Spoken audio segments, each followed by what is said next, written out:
আমার কাছে একজনে প্রশ্ন করেছে, ভাই আমার জীবনে আমি যা চাই তার উল্টাটা হয়। কোনদিন আমি আল্লাহর কাছে কিছু চাইছি আর হয়েছে এটা হয় নাই ভাই।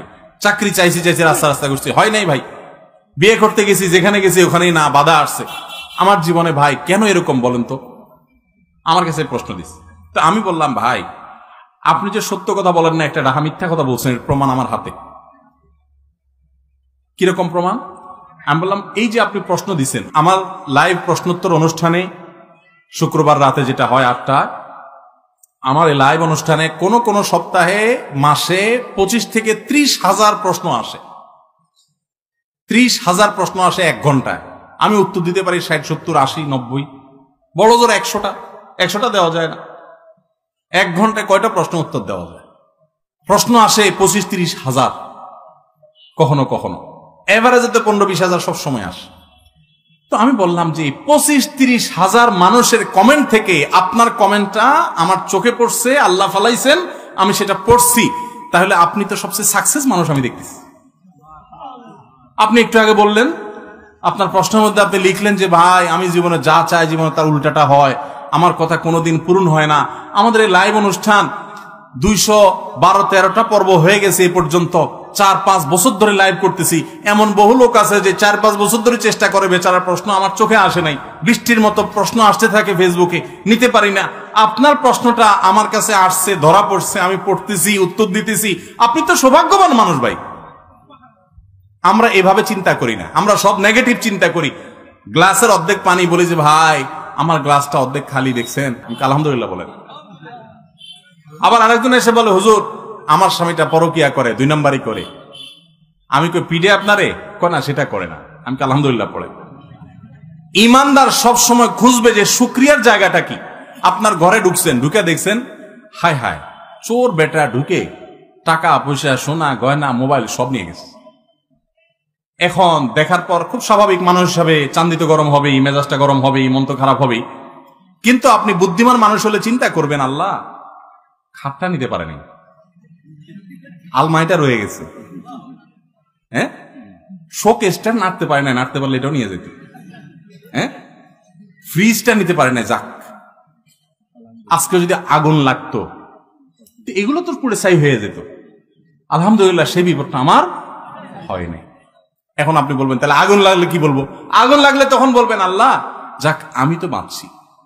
কত মানুষ বাড়িতে ঘুমেছিল, আগুন লেগে বাড়িও পড়ে ছাই, সেও ছাই হয়ে গেছে, আছে না নাই? তো আল্লাহ তো আমাকে ভালো রেখেছে।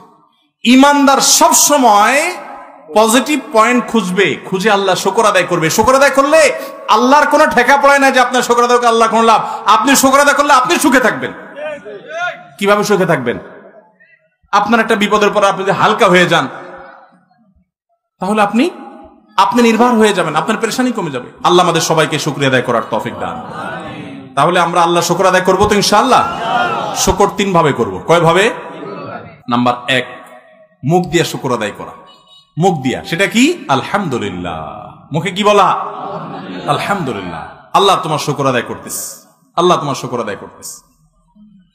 আল্লাহ তাআলার কাছে আল্লাহর প্রিয় বান্দারা দোয়া চাইতেন, রব্বি আউজিআনি আন আশকুরা নি'মাতাকা আল্লাতী আন'আমতা আলাইয়া ওয়া আলা ওয়ালিদাইহি। আল্লাহ আমার প্রতি, আমার মা প্রতি তুমি যে অনুগ্রহ করেছো, আল্লাহ সেই অনুগ্রহের শুকর আদায় করার তৌফিকও তুমি দিও। আল্লাহ তোমার যেন শুকর আদায় করতে পারি, না শুকর যেন না হই। ভাইরা আমার, শুকর আদায় করার জন্য 1 নম্বর পদ্ধতি হলো মুখ দিয়া বলবো কি? আলহামদুলিল্লাহ, আলহামদুলিল্লাহ রাব্বিল আলামিন। মুখ দিয়া বলবো আল্লাহ শুকর, আল্লাহ শুকর। এটা একটা। দ্বিতীয়ত, শুকরিয়া হবে অন্তর দ্বারা। কৃতজ্ঞতা, আসল কৃতজ্ঞতা হবে কি দিয়া? অন্তর থেকে। আল্লাহ যা দিয়েছে এটার উপর আপনি হ্যাপি থাকবেন, সুখে থাকবেন।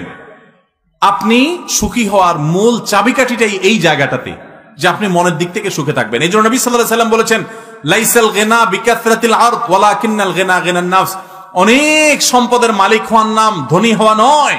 প্রকৃত ধনী হলো যে ব্যক্তির মন বড়, অল্প পায়াও সে নিজেকে অনেক সুখী মনে করে, সে আল্লাহ শুকর আদায় করে, ব্রড চিন্তা করে, সে তার চাইতে কষ্টে থাকা মানুষের সাথে তুলনা করে নিজেকে সুখী মনে করে।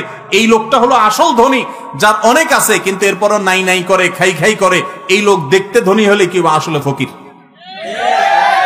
এই ফকির দেখবেন এখন ঘরে ঘরে জনে জনে আছে না নাই? 4 তলা বিল্ডিং করার পর ছাদে উঠলে দেখবেন রড বাইর করে দিয়ে দিচ্ছে, আছে না নাই? এটা হলো 5 তলার ফকির। ভালো বলছেন, আপনার পুরস্কার দেওয়া উচিত।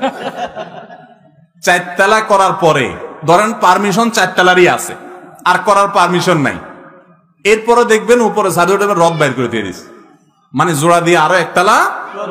তাহলে এই ফকির হলো 5 তলার ফকির। 4 তলা আছে, 5ম তলার ফকির। আরে অনেক লোক আছে রিক্সা চালা এসা কুড়ের ঘরে শুয়া একটু পান্তা ভাত, ডাল আর কাঁচামরিচ দিয়ে ডুলে খেয়া মনের ভেতর থেকে বলতেছে শুকর আলহামদুলিল্লাহ, পেট ভরে গেছে আল্লাহ, সে শুকর আদায় করে ঘুম দিয়ে দিছে। এই লোক, নবী সাল্লাল্লাহু আলাইহি সাল্লাম বলছেন, এই লোক হলো ধনী, যে নিজেকে অভাবী মনে। একজন আসা, আমি প্রায় সময় দেখি যুবকরা বলে হুজুর একটু দোয়া করবেন, বেশি কিছু চাই না হুজুর, এই আল্লাহ তাআলা লাখ 5 টাকা দিয়ে দিলে আমি আর কিছু চাই না, একটা বাইক কিনবো, এলাকায় একটু ব্যবসার দরকার আছে, ছোটখাটো একটা দোকান দিব, আর বাকি কিছু টাকা থাকবে একটু চা পানি খাবো, ঘুরবো গাড়বো, জামা কাপড় কিনবো, একটা ভালো মোবাইল থাকবে, কোন রকম হুজুর আমি আল্লাহ কিছু আর চাই না, 5 লাখই চাই শুধু। আছে না না এরকম অনেক যুবক? এই যুবক নির্বোধ। তোমারে আল্লাহ 5 লাখ দিয়া দিল, দিয়া 10 লাখের অভাব ধরাই দিল, এটা কি লাভের নাকি আল্লাহ 2 লাখ দিল অভাব 1 টাকারও দিল না? কোনটা লাভের? 2 লাখটা লাভের না?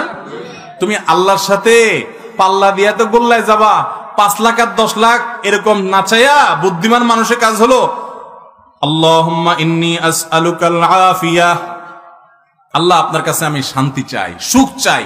সেটা আপনি কি 10 লাখ দিয়ে দিবেন না কোনো টাকা ছাড়া দিবেন সেটা আপনি জানেন। আমি কি চাই? সুখ চাই। আল্লাহ আমাদেরকে সঠিকভাবে দোয়া করার তৌফিক দান করুন। তাহলে ভাইরা, সম্পদ অর্জন করার নাম ধনী হওয়া নয়। ধনী হওয়া হলো মনের দিক থেকে নিজেকে কি মনে করার নাম? সুখী মনে করার নাম, যে আমি যেহালে আছি এভাবে সুখী। তাহলে ভাইরা আমার, আল্লাহর কাছে আমরা শুকরগুজার মানুষ হওয়ার জন্য এই মনের দিক থেকে ধনী হওয়া শিখতে হবে। যত কষ্টে থাকেন, আপনার চেয়ে আরো কষ্টে থাকা মানুষের দিকে তাকায়া সবর করবেন, ঢোক গিলবেন। সবরে মেওয়া ফলবেই ফলবে, আজ হোক আর দুদিন। এমনকি জীবদ্দশায় যদি না ফেলে, ইমানদারের তো হারাবার কিছু নেই, জান্নাত এবং আখিরাত আছে। আল্লাহ তাআলা এখানকার প্রত্যেকটা কষ্টের বিনিময় হিসেব করে করে যদি আপনি সবর করতে পারেন, তাহলে আল্লাহ আখিরাতে দিবেন। আর যদি গালিগালাজ করে শেষ করে বলেন যে যা কি আর করা, সবর করলাম, তো এই 2 নম্বর সবরের কোনো বিনিময় পাওয়া যাবে না।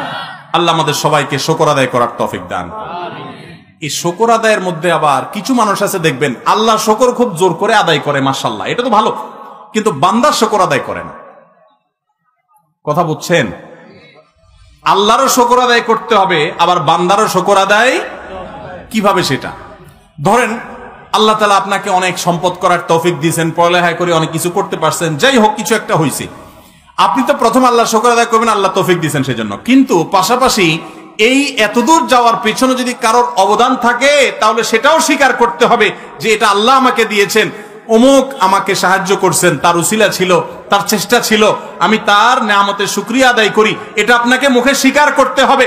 আপনি যদি বলেন যে আরে আল্লাহ আমার